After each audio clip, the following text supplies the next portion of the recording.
dragon, a goat, 7 horns, total destruction, rebirth, a new heaven, a new earth. Revelation has it all. Come join me as I take a walk through the book of Revelation and see what was on John's mind in the island of Patmos.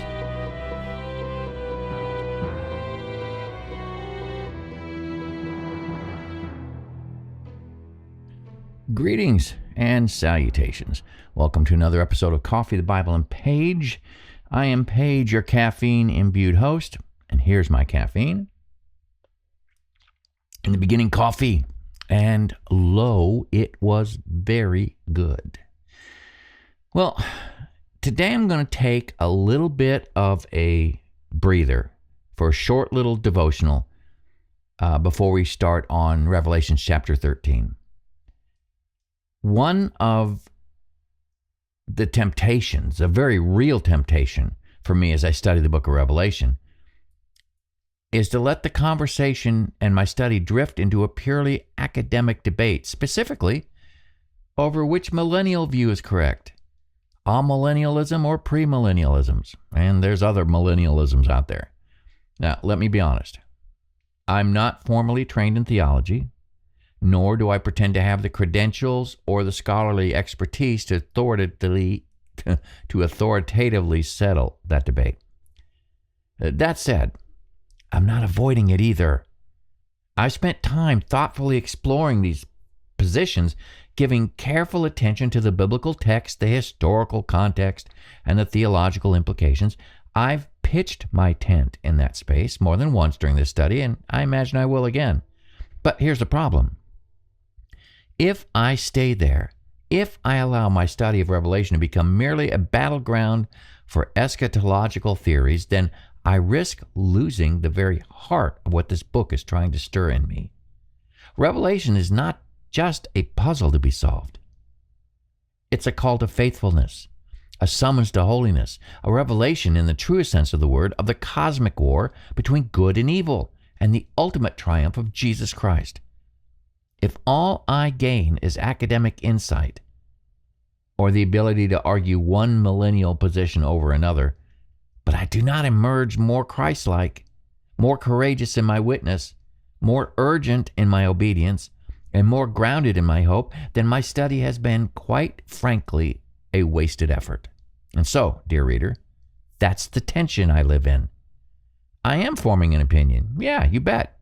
I'm studying the views. Yep.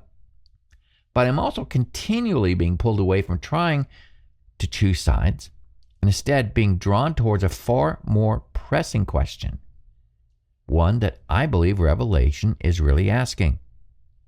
How should we then live? In the face of persecution, deception, and the beastly systems of the world, how do we follow the Lamb? How do we endure, love, resist evil, remain faithful? That, I believe, is the deeper and more urgent conversation. And that is where I want to live. Now, what follows is a short little essay that I wrote about how I'm coming to frame my studies within Revelation. I call it Do It Afraid. Now, in truth, I can see support for both the amillennial and premillennial viewpoints. There might indeed be a charismatic antichrist who rules the world at some point in the future, or not. But that's not the most important thing to me in my studies in Revelation. What is emerging from my studies is not which one, i.e., premillennial or amillennial, is correct.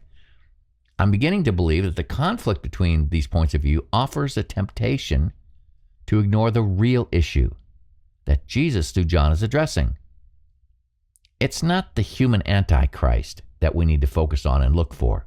We need to pull back the curtain and see the evil behind the lawless man, Paul's words, who is hiding behind that curtain, the satanic puppet master trying to make us his puppets. So whether or not we subscribe to premill or amill, we need to live a life of urgency, realizing the cosmic battle we are in right now. This is the study within the study. Here's a parting thought that brought some clarity to me as I wrestled with this issue. In Philippians 2, Paul says, "Therefore, my dear friends, as you've always obeyed, not only in my presence, but now much more in my absence, continue to work out your salvation with fear and trembling, because it is God who works in you to will and to act in order to fulfill his good purpose." Now, I've heard it preached that we are to carry out our salvation to its logical conclusion. That's what Paul is saying. That's what it means to work out your salvation. But those last 4 words, with fear and trembling, they bothered me. Do we live out our salvation in fear of losing that salvation? Of course not. Paul's teaching on that subject is abundantly clear. We are secure in our salvation. Then just what is Paul getting at here? Here's an example. I remember when I was in the 7th grade, I was bullied by this one student. I was deathly afraid of him. I would not retaliate when he hit me or pushed me down the stairs at school. He knew how to fight. I didn't. I had a friend, Don, who pulled me aside one day and told me that I needed to fight back. It didn't matter that I was scared. I needed to fight back. That bully knew how to fight. I didn't, but that didn't matter, did it? I needed to fight back. This wasn't going to stop until I fought back. So I did just that. Now, I remember that fight now, 58 years later. I was terrified when it started. But once that first punch was thrown, fear departed and adrenaline kicked in. I won that fight spectacularly. Now, when we as believers start to see the enemy for who he... Let me say this again. Too much caffeine.